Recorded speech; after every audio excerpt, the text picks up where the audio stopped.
Hello everyone and welcome to Sukash kitchen. வணக்கம். So இன்றைக்கி ஒரு simple recipe but very nutritious recipe. என்னோடய friend Mrs Usha ஷட்ராமன், அதாவது எங்கள் ஊர்படியோட சம்பந்தியும், அவள் வாஷிங்டன்லேருந்து அதை பண்ணி எங்கிட்ட ஷேர் பண்ணியிருக்கான். அதை உங்கள்கிட்ட ஷேர் பண்ணுறது எனக்கு ரொம்ப சந்தோஷமாக இருக்குது.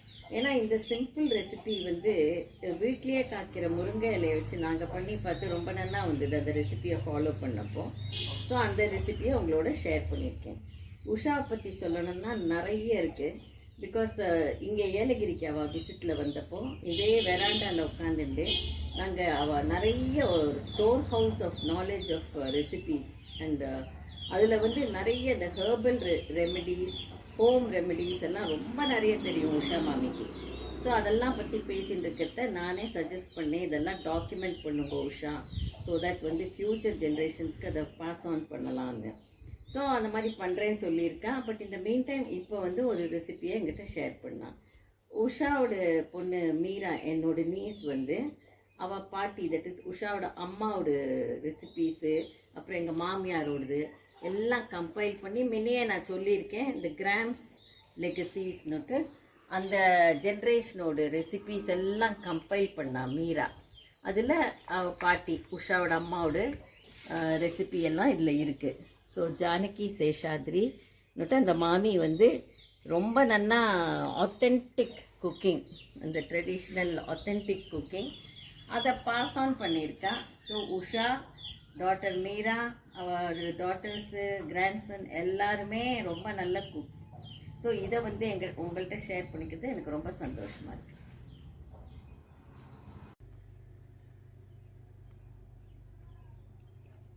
இது முருங்கைக்கீரை சாதம் கேரளாவில் பண்ணுற மாதிரி நான் பண்ணியிருக்கேன்.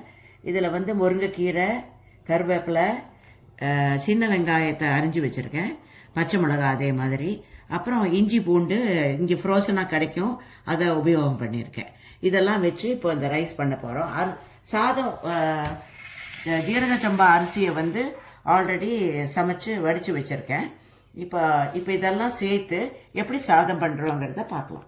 இப்போ அடுப்பில் ஃப்ரை பேனை வச்சுட்டு அதில் எண்ணெய் விட்டுருக்கேன். உங்களுக்கு எந்த எண்ணெய் உபயோகம் பண்ணணுமோ பண்ணலாம். அப்புறம் அதில் கடுகு போட்டிருக்கேன்.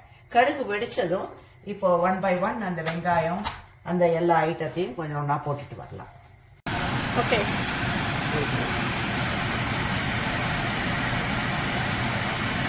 கடுகு வச்சாச்சு. இப்போ வெங்காயத்தை அதில் போட போகிறோம். சின்ன வெங்காயம் நறுக்கி வச்சுருக்கேன், போட்டுட்டு அது கொஞ்சம் வதங்கணும்.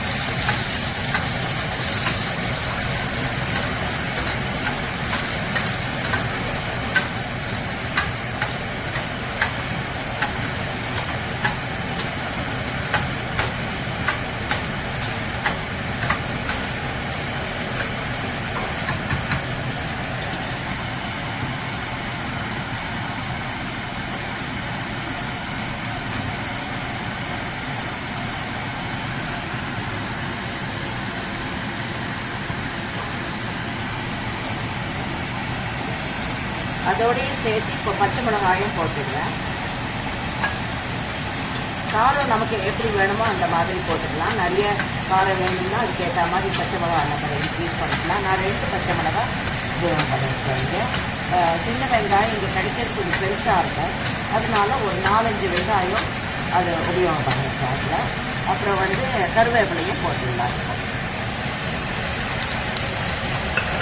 கருவேப்பிலையை கொஞ்சம் 1-2 பிச்சு அப்படியே போட்டுட வேண்டியதான்.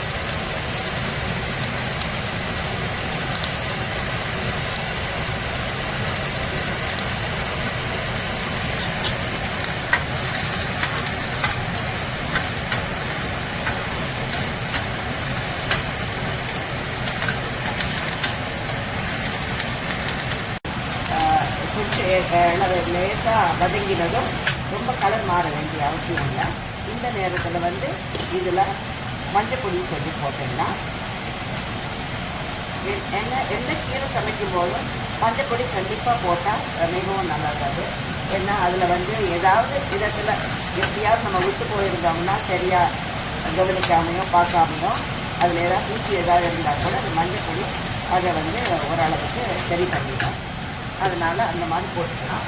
அப்புறம் வந்து காரத்துக்கு ஏற்ற மாதிரி கொஞ்சமாக நான் சாம்பார் பொடி போடுவேன். நிறைய போட மாட்டேன். சின்ன ஸ்பூனால் 1 ஸ்பூன் சாம்பார் பொடி அவ்வளோதான் போடுவேன். அதை போட்டுட்டு எல்லாத்தையுமா கலந்து தருவேன். இந்த நேரத்தில் நம்ம இப்போ வந்து மெதுவாக கீரையையும் சேர்த்துடலாம்.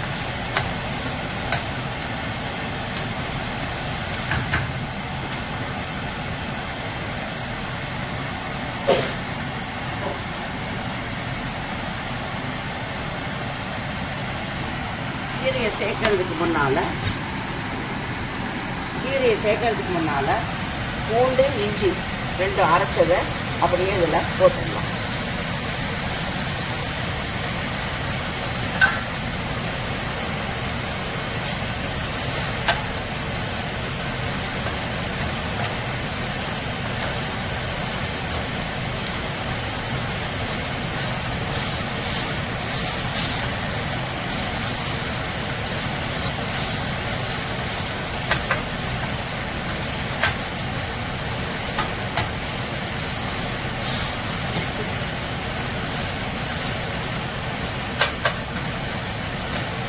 அந்த பச்சை வாடை இதில் இருந்து போனோம், பூண்டு இஞ்சியிலேருந்து. இப்போ வந்து நம்ம அந்த கீரையை சேர்த்துக்கணும். ரொம்ப அது ப்ரௌனாக வறுக்கணும் அந்த மாதிரிலாம் எதுவுமே இல்லை. இப்படி பண்ணிட்டு இப்போ வந்து கீரையை சேர்த்து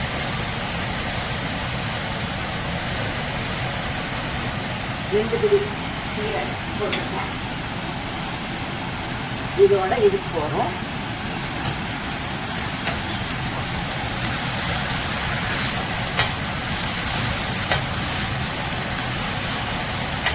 கீரையை நல்லா சுத்தம் பண்ணி அதை வந்து நல்லா கழுவி எல்லாம் வச்சு போடணும் ஒன்றால். அப்போ வந்து போடும்போது டக்குன்னு நம்ம போட்டுட்டே வரலாம். கண்ணுக்கு ஏதாவது நார் அதிகமாக பட்டுருக்குன்னா அதை நம்ம கையாலே சேர்த்துக்கலாம்.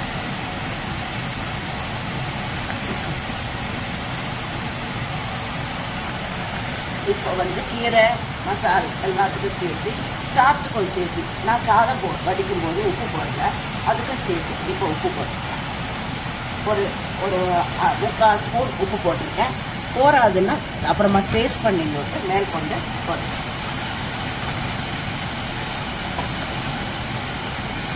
கீரை வதங்கி எடுத்து இப்போ இதில் வந்து நம்ம உப்பு போட்டாச்சு. இப்போ சாத்தை வந்து உதிர்த்தா மாதிரி அதில் நம்ம போட்டுக்கணும். முடிஞ்ச வரைக்கும் வடித்த சாதம்னா அது நான் டக்குன்னு உதிர்ந்துடும்.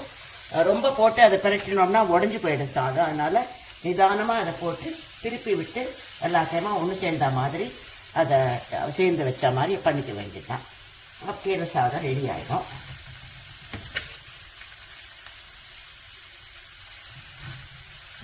கடைசியில் இதில் வந்து வாசனைக்காக ஒரே 1 டீஸ்பூன் தேங்காய் எண்ணெய் விட்டோம்னா ரொம்ப நல்ல வாசனையோட ரொம்ப நல்லா இருக்கும்.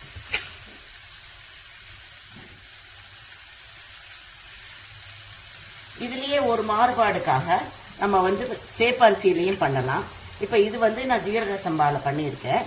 அதுக்கு பதிலாக சேப்பரிசியை நல்லா வடித்து வச்சுட்டு அதையும் போட்டு நம்ம பண்ணலாம். அது இன்னும் நல்லாயிருக்கும்.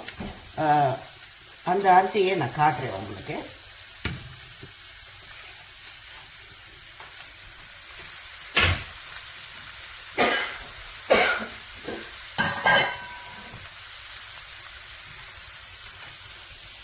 இதுதான் சேப்பரிசி. இது வந்து கேரளா அரிசி, குத்தரிசின்னு சொல்லுவாங்க பேர். இது நல்லா எல்லா இடத்துலையும் கிடைக்கிறது. இப்போது இதை வந்து நம்ம வாங்கி இதை ஆனால் கொஞ்சம் மெனக்கெட்ட வேலை இதில் என்னென்னா இதை நல்லா வந்து ஊற வைக்கணும். கண்டிப்பாக ஒரு மணி நேரம் ஊற வைக்கணும். முடிஞ்சதுன்னா 2 மணி நேரம் கூட ஊற வைக்கலாம். ஊற வச்சதுக்கப்புறம் அதை வந்து நல்லா கழுவிட்டு அதை வந்து தண்ணி நிறைய விட்டு, தண்ணி அளவு கிடையாது. இப்போ 1 கப் அரிசி எடுத்துட்டாள்னா அதுக்கு அளவெல்லாம் இல்லை, நிறைய அது பாத்திரம் நிறைய தண்ணி விட்டு குக்கருக்குள்ளே வச்சுடுவேன். நான் குக்கருக்குள்ளே வச்சு நல்லா அது வெந்ததும் 5 விசில் விட்டுடுவேன். 5 விசிலுக்கு அப்புறம் அது ஒரு 10 நிமிஷம் ஸ்லிம்மில் வச்சு 10 நிமிஷம் வேக வச்சு அது அப்புறமா ஸ்டீம் போனதுக்கப்புறம் திறந்து அதை வந்து வடிச்சிடணும். வடிக்கும்போது நல்லா வடித்த சாதமாக சேப்பரிசி ரொம்ப நல்லா கிடைக்கும். நல்லா மலர்ந்து வெந்தும் இருக்கும் அரிசி. அந்த மாதிரி பண்ணிக்கலாம். இல்லைன்னா இந்த மாதிரி ஜீரக சம்பாவோ பாசுமதியோ பொன்னி அரிசியோ எந்த அரிசி நம்மக்கிட்ட இருக்கோ அதில் வந்து இந்த மாதிரி முருங்கைக்கீரை சாதம் தாராளமாக பண்ணலாம். தேங்க்யூ வெரி மச் உஷா இந்த ரெசிபிக்கு. அண்ட் இப்போ வந்து என்னோட ரைட் கண்ணு சரியாயாச்சு, இந்த சென்ஸ் எல்லாம் செட்டில்டாக இருக்குது. ஸோ இன்னும் கொஞ்ச நாள் விட்டு இந்த லெஃப்ட் கண்ணுக்கும் நாங்கள் ரெஜிஸ்டர் பண்ணியிருக்கோம். அந்த 1 வீக் வந்து ரெஸ்ட்ரிக்டட் பீரியடில் என்னெல்லாம் டாக்டர் சொன்னாலும் எல்லாம் ஃபாலோ பண்ணிட்டு வந்தோம்.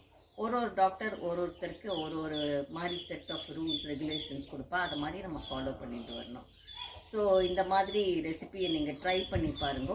இந்த எபிசோட் பிடிச்சா சப்ஸ்கிரைப் பண்ணுங்க, ஷேர் பண்ணுங்க, கமெண்ட் பண்ணுங்க. Your comments are valuable to me. Thank you again Usha.